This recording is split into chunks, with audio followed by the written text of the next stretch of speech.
Welcome back to Real Life Recaps. Please like, comment, and subscribe to my channel. I hope you like today's stories, and the first one has updates.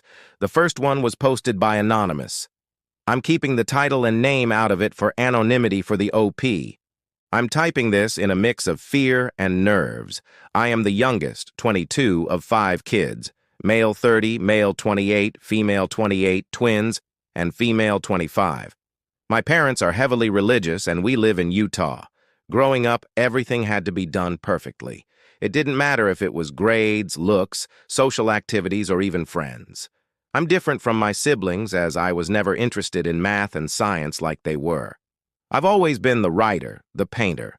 I remember once when I was 13, I made a painting of a dove in a snowy field and won first in the competition. I told my parents, who got angry that I had wasted my time with something so worthless when I should have been using the time to study. I still had A's in every class. My mother won't even say more than a few words to me.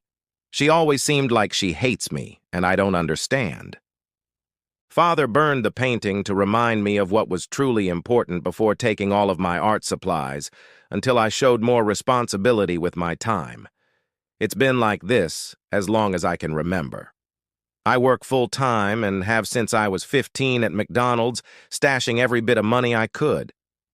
Father took half my checks as tithing to help teach me what being an adult was like.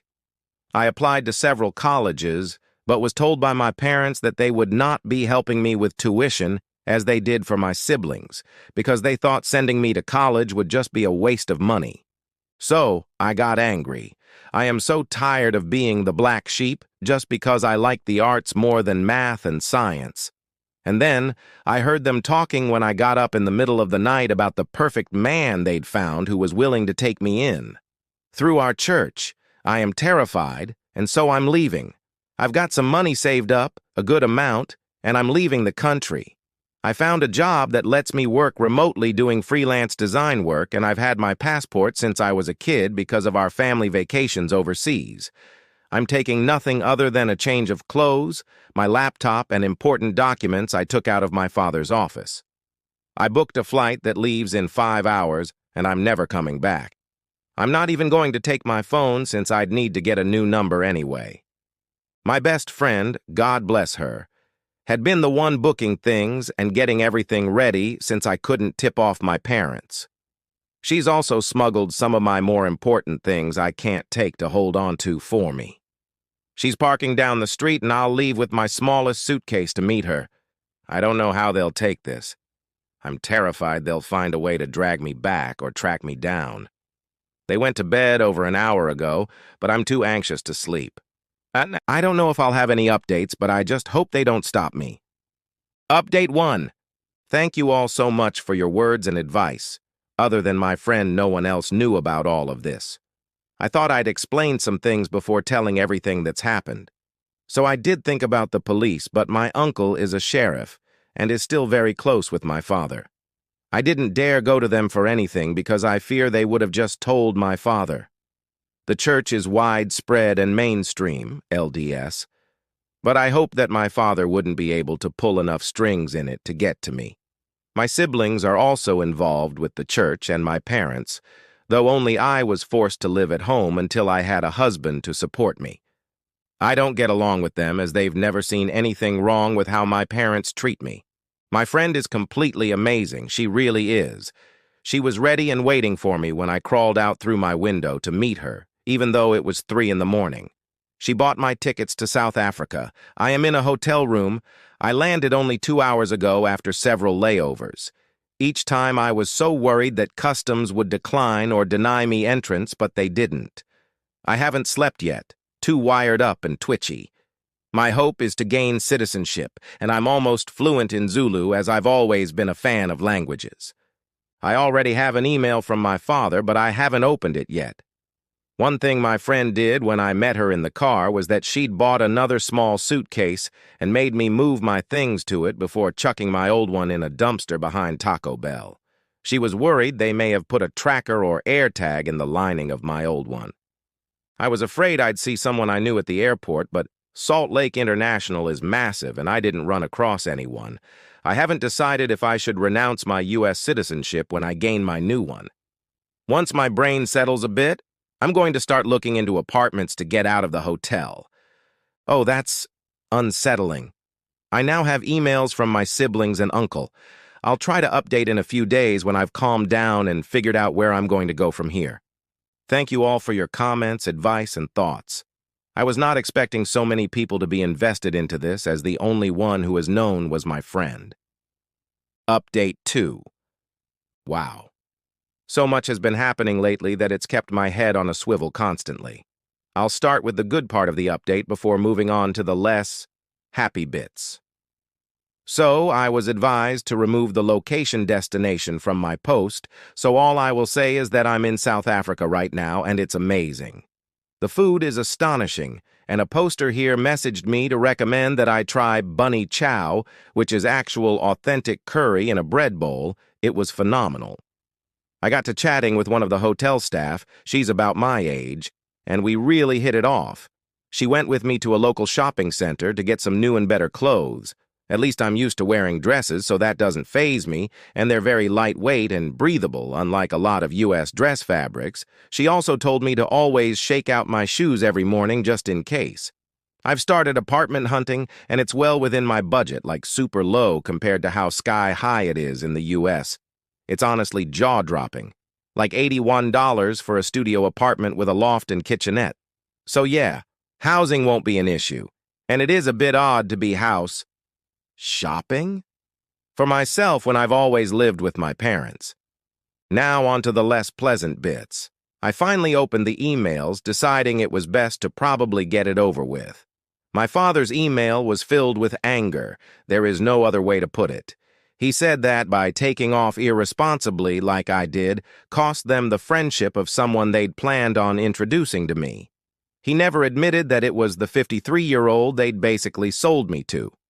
Father stated that, because of the social relations that had been damaged and impacted by my actions, I owe them approximately $85,000 in reparations. He also claims that he will be taking me to court if I don't pay it in full within 30 days and return home, as I obviously cannot be trusted. I plan to ignore that, as I believe him to be bluffing. He ended his email rant with, "You belong to me, and I won't tolerate such defiance when we've put a roof over your head and taken care of you for your entire life. You were never the child we expected. It's time you make up for your deficiencies. I expect you home within the next 2 weeks." Yeah.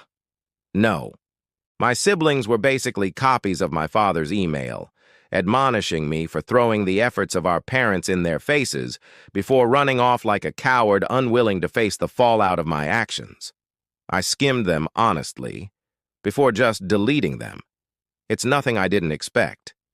However, my sister-in-law, she's married to my eldest brother, sent her own email before asking me not to reply, as she would be deleting every sign she sent it from her end.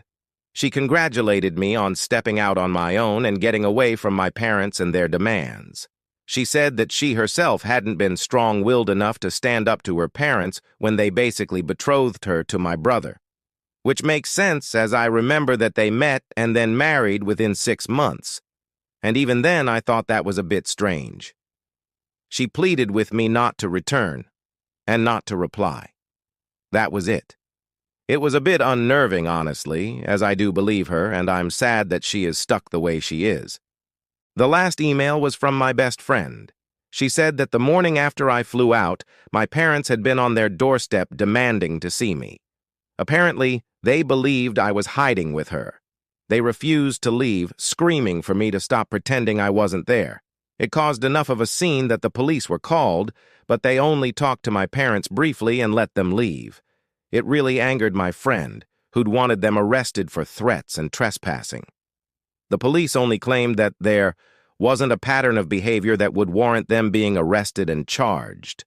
Before just leaving, she didn't know when they realized I wasn't there at her house, but they didn't come back, thankfully. However, Word has spread of me fleeing the safety of my parents' home, and how they wanted me to return as they were concerned and fearful of what may happen with me out on the streets alone. The church ward has actually done searches of the area trying to find me. I don't know what they'll do from here, but they have no idea I left the country, let alone the state. My friend has no plans to say anything, and neither do I. As far as I'm concerned right now, they can live with that state of wondering for the rest of eternity.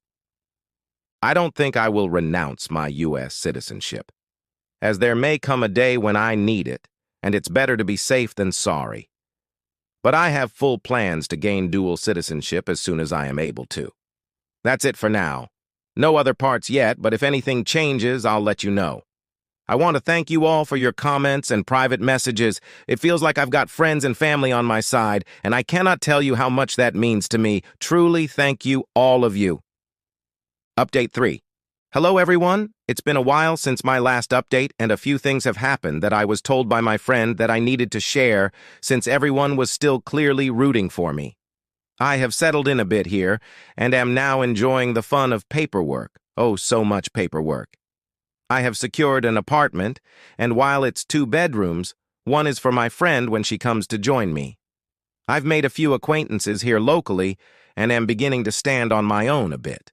My biggest challenge has been dealing with feeling uncomfortable, because I don't know all of those unspoken rules the way I did in the U.S.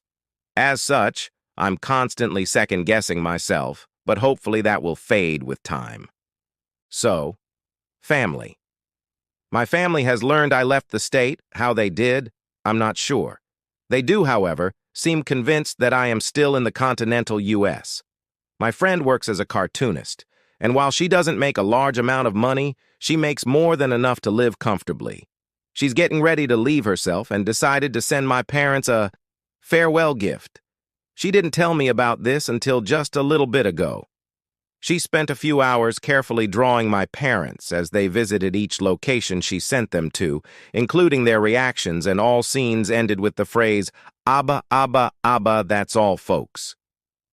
Sadly, while I've never seen Looney Tunes, as she named it, she said she portrayed my dad as similar to a coyote? I'm still not 100% sure what that means, but she said everyone else would. Before then, they ordered me to watch it. Maybe one day. She should be joining me around October 9th, after country hopping several times. All the things she hasn't sold are in a secured storage unit, including the things she's been holding for me. The biggest revelation came after my father. Well, he had a meltdown apparently after I never responded to him. He got into a fight with my mother in church, and many things were said. Among those, according to several, my mother had cheated on my father, which, well, led to me. Which is why she never liked me, I guess, as I just reminded her of her mistakes. My father took her back in spite of that, but well, there it is. It caused a big stir in the ward, and meetings were held, though I obviously don't know what was said or done. I may never know, honestly. I am trying to move on and am even contemplating getting a tattoo. Part of me really wants to, while another points out that if I change enough and Father finds me, he won't want me then. That's all really for now. I'm not sure if I'll have anything else to share, but if anything happens, I'll let you all know. Thank you for all the messages and comments. I do read them all, and it means more than you'll ever know. Update 4. Hello, everyone. Sorry this update has taken so long. Once my friend arrived, things got really hectic. She's been settling in well, and it has been a huge relief to have her here with me, as it gives me a sense of security that I didn't really have before.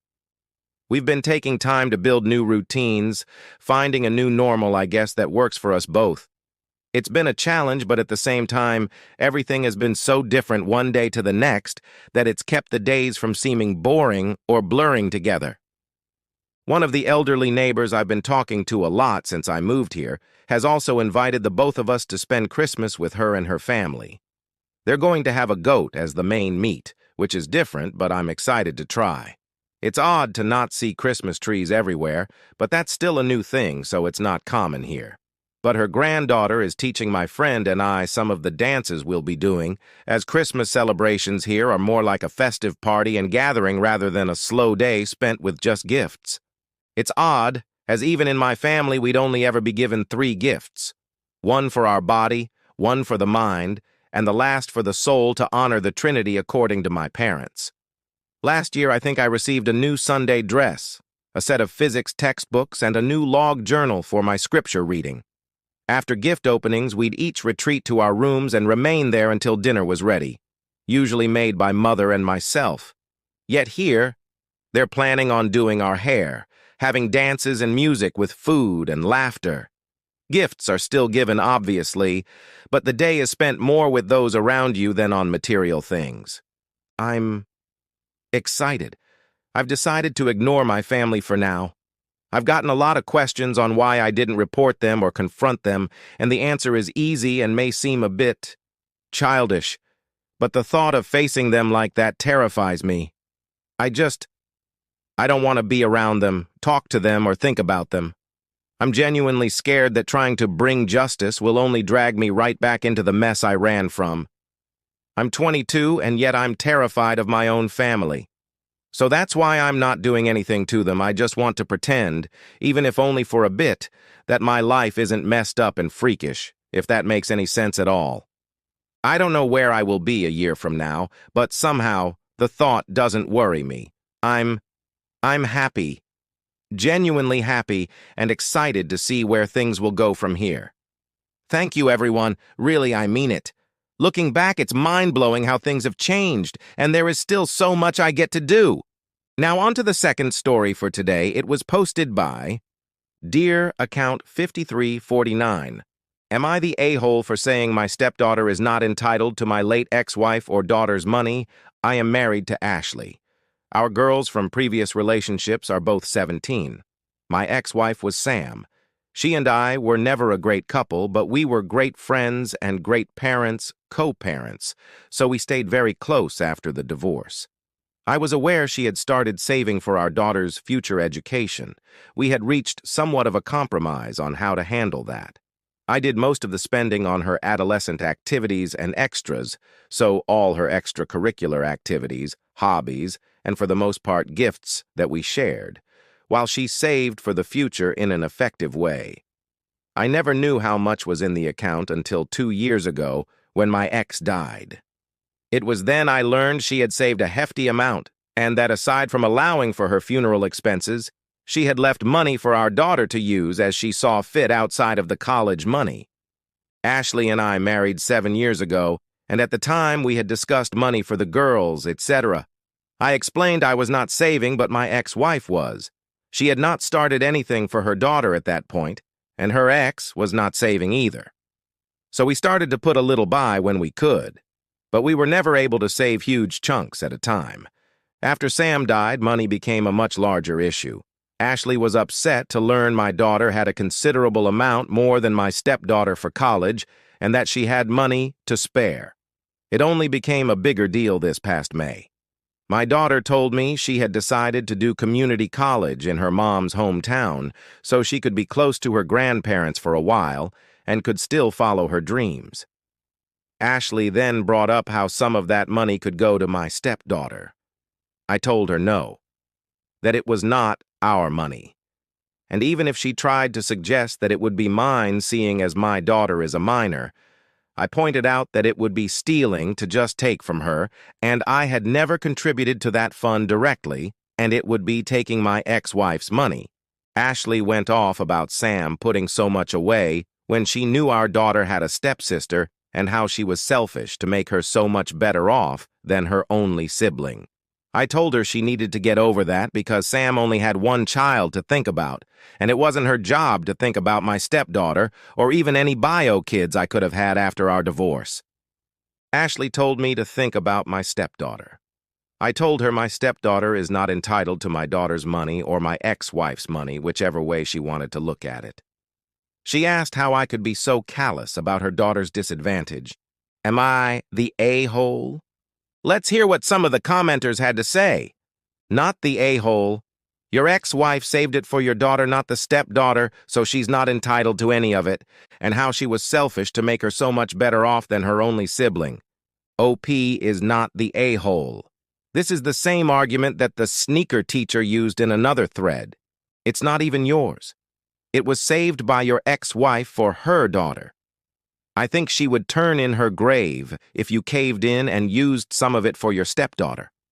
Not turn in her grave, more likely spinning her grave non-stop. To OP, not the a-hole. Stand firm. The money still is for your daughter, period. Your current wife is money greedy. If she wants her own daughter to go to college or whatever she chooses for her future, she and her ex-husband, daughter's dad, can put money together to save up. But no, they didn't, did they? It's on her. Your ex-wife thought of her own child and put her child's needs above anything. You did the right thing by saying no to your current wife about getting some money out of your daughter's hand. OP has contributed to his stepdaughter's college fund, but not to his own daughter's. This still isn't good enough for his wife. My thoughts, 2. OP, something else to look out for.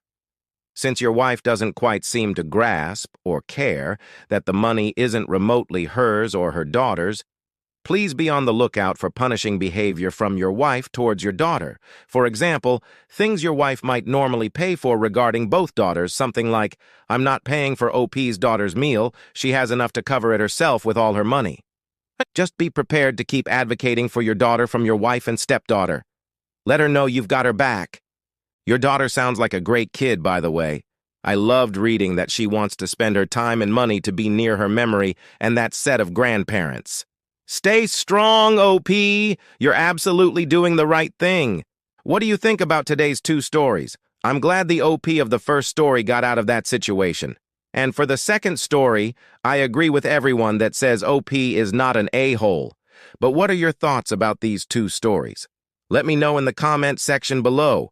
I hope you have a great day and take care, everyone.